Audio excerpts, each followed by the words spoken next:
Good afternoon, welcome to the Madi Weekends. So last time we have discussed about the healthcare system in India and US. So today the topic is about the complete RCM picture. So what is this an RCM cycle? How it is useful in the coding industry in a various departments. So before we getting into the topic, let us know what is an RCM. RCM, the full form is Revenue Cycle Management. So revenue is nothing but money, cycle is a process, management how it works. So this is what then perfect definition of an RCM. Once again, RCM. R stands for revenue, which is nothing but money, and C stands for cycle, which is nothing but process, and M stands for management, which is nothing but how it works. This is called revenue cycle management. So this revenue cycle management plays a role in between of three people. One is patient, next is provider, next is payer. So this revenue cycle plays, and the cycle moves only within this three: patient, provider and payer. Here payer is nothing but an insurance company. So patient to provider, provider to payer, payer to patient, patient to provider. So this is how the cycle rotates. The entire process is called as in revenue cycle management. So let us go into the deep how this has been segregated. The first and foremost, the step one is appointment scheduling or pre-registrations. So if you see the first step, the appointment scheduling and pre-registrations, so what is it explains it. So whenever a patient wants to visit an hospital for his medical condition, the patient has to take an appointment, or the appointment has to be a pre-registrations.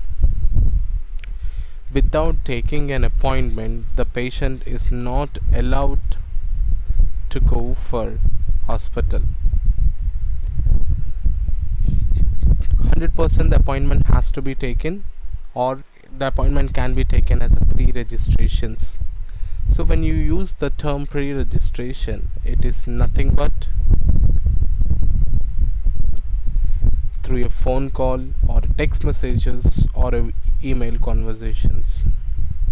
So the registration taken can through in text messages, voice calls, emails. This is how an appointment has to be taken. So once the appointment is taken, the next step is eligibility check and benefit verification. So what is this step exactly involves? Eligibility check and benefit verification in the sense, once an appointment has been taken, so next step a team will be verifying whatever the insurances patient is having, and they'll be note down all the demographic pictures of the patient, and they will be check all the insurance eligibilities and the verifications, whatever the insurance is having, whether the insurance is in active nature or not. So this is how the team will recheck and confirms the eligibility and the benefit verification of the insurances for the patient. So once again, first step is an appointment. So once an appointment has been scheduled, next the team will be check and verify the benefit verifications, eligibility criteria of the patient. So once the patient policies are inactive and the team checked and verified, so next encounter, So encounter, it is nothing but the patient is scheduled to a doctor for his medical condition to get a treatment plan and workup. So that stage is called as an encounter. So in this, the physician will treat and examine the patient and give a workup and plan. So hope this is entire part of the physician doing to the patient service.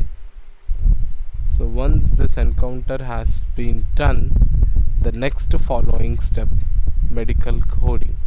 But before this encounter and medical coding, previously we have an medical transcriptors.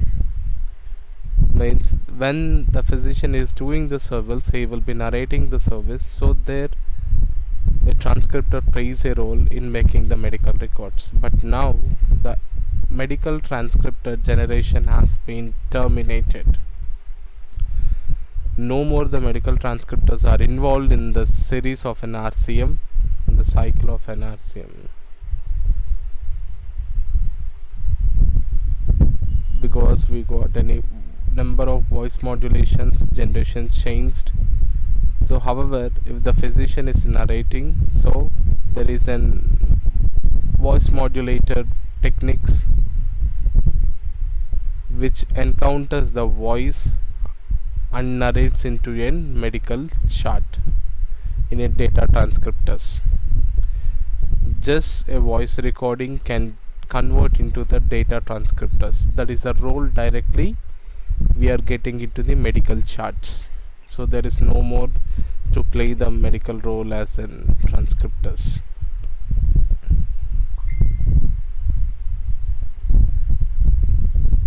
So next,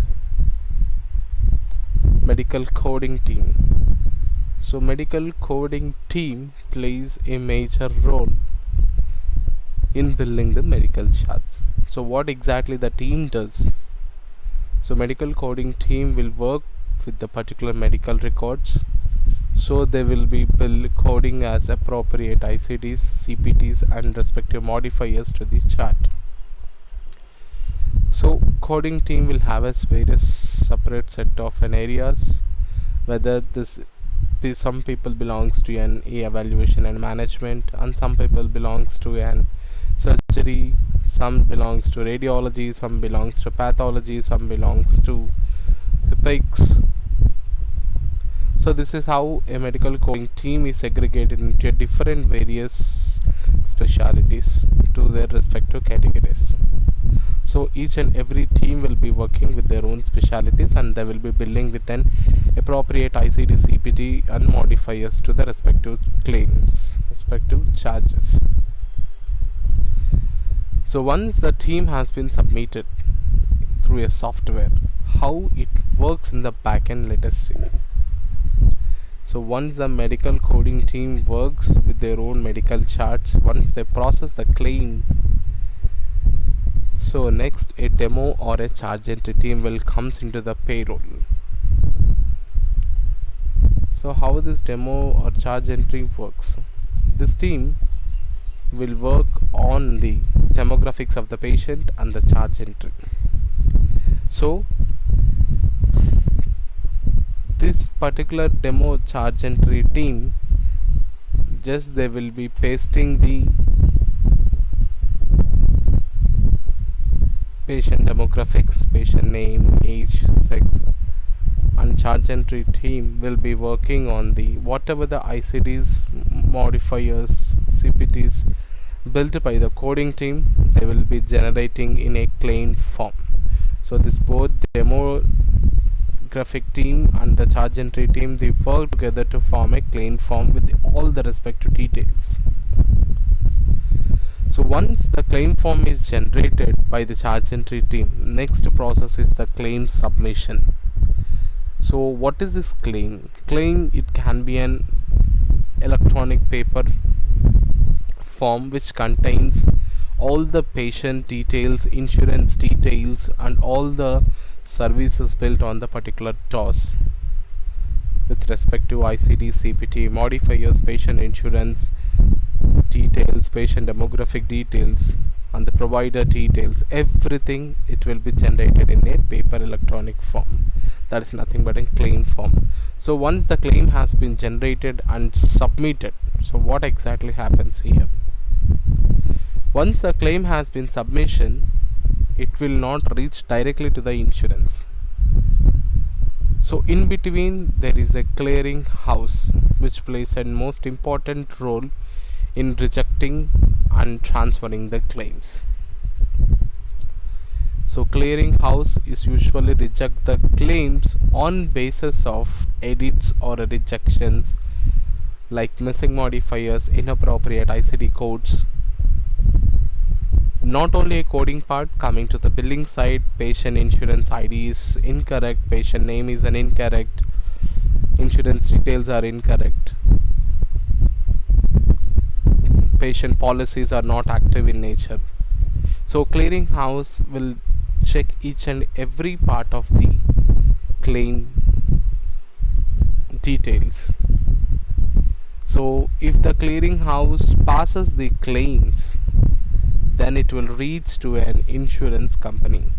If the clearing house rejects on the billing or coding error, again it will go to the respective teams, either it is a medical coding team or the charge entry teams. So if the claim submission is done through a clearing house, it means that clearing house clears the claim and it passes the claims to an insurance. So once the claim is passes to an insurance, the next step is called as insurance adjudication. So insurance adjudication is nothing but insurance processing. The term adjudication is nothing but it's a processing. So once the claim form gets cleared from a clearing house to an insurance, the insurance company will process further, either to get a payment nor to get a denied. So once the claim reaches to an insurance company, the adjudication will be done. Adjudication is nothing but processing will be done. Once the insurance company is processed and if it is paid, the claim gets paid, then the payment go to the payment posting. So what exactly the payment posting will do is like, so whatever the payment paid by the insurance, they will collect all the details of it. That is the role of the payment posting team. So once they collect all the details of the payment posting, all the payment details, so next step it will go to the crediting balance team. So what is this credit balance?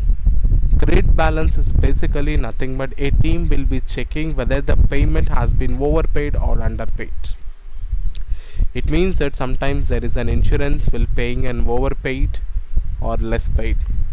So to screen out the discrepancies, there is a separate team called as a credit balance. If it is an overpaid, they will be checking all the details and they will be correcting with an exact payment details. If it is an underpaid, they will be processing for the exact payment details. If everything is perfect and if it is cleared by the credit balance team, then it will go to the patient collection. So finally insurance has been paid to the physician with the respective payment details, and patient will collect the details of the payment status. Or if the patient has to pay, the patient will be paying from his pocket. So 80% of the insurance payment will be paying and 20% of the patient payment will be paying. It depends upon the agreement between the patient and the policy. And again the cycle starts. Appointment scheduling, checking eligibility verification, encounter, medical coding team, demo charge, claim submission, clearing house, insurance. Now we are getting to the clear picture. What is the role of AR calling and denial coding management? If the claim gets paid, there will be no issue.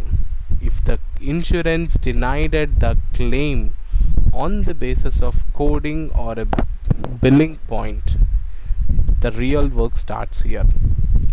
So if the insurance denied the claim either a billing point nor an coding point, so the denial claims will go for the account receivable team.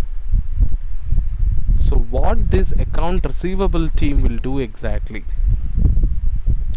This team, they will be calling to an insurance and getting the denied status of the claim, whether it is a part of the coding error or it is a part of the billing point.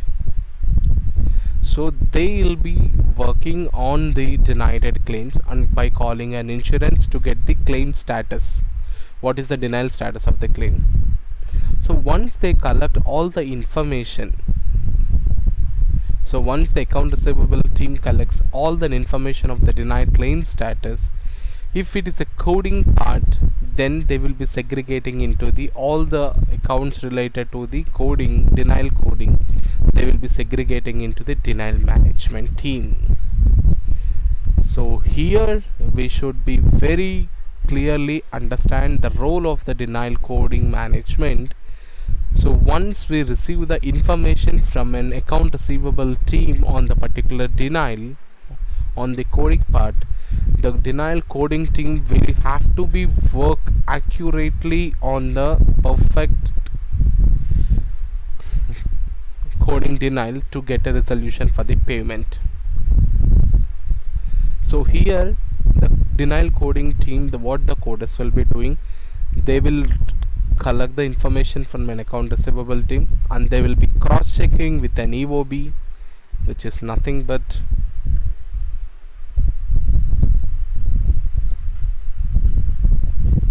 explanatory of benefits.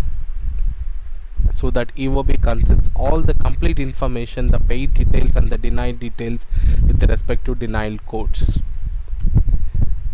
For example, if the claim is denied for the CO4 for the particular insurance, so the denial coding team has to be worked. The modifier is either it is an inconsistency or a required modifier. So the coding team has to work and they have to check twice the medical record and the claim form, whatever the billed modifier or the missed modifier. If not, they have to review the medical record to bill with an appropriate modifier or to remove the inappropriate modifier. So once the denial coding team works accurately on the coding resolution, so again for the commercial insurances we have to send a corrected claim. Medicare will not accept a corrected claim, you have to send a new claim. The most important thing everyone have to know that the federal insurance Medicare will not accept any corrected claims. Only for the commercial insurances we are sending in corrected claim. So once the corrected claim has been sent, so again it will process for an insurance processing. Again insurance will be re-verifying that, and if the coding team works exactly with the coding 100% resolution, if the claim gets paid, then again it will go with the payment posting team, credit balance and the patient collection. It is not always the insurance will be denying on the basis of the coding, it is also related to the billing errors. In billing, how it can be a denial, like misprocessing details, misreprocessing details, appealing forms, they say submitting the claims after the date of the denial submissions, TFL exhaustments, AFL exhaustments. So this is how the entire billing concept takes place. So this is the entire life cycle of revenue cycle management. This is how each and every team works accurately to get a payment, and this is how all the healthcare global industries will work together on it to get a resolution of a payment. That is how we have a great importance for each and every specialty. Either it is a coding team, nor a demo team, nor a submission team, nor a payment posting, nor an AR, nor a denial coding, nor a credit balance, nor a patient collection team. So once again, the final steps of an RCM is appointment scheduling, eligibility check and benefit verification, encounter, medical coding, demo or charge entry, claim submission, clearing house, insurance adjudication, payment posting, account receivable, denial management, credit balance, and the patient collection. So this is how exactly it works, and this is how the life cycle of an RCM runs in all the global industry. So please like, share and subscribe to my channel to get more updates on the coding industry.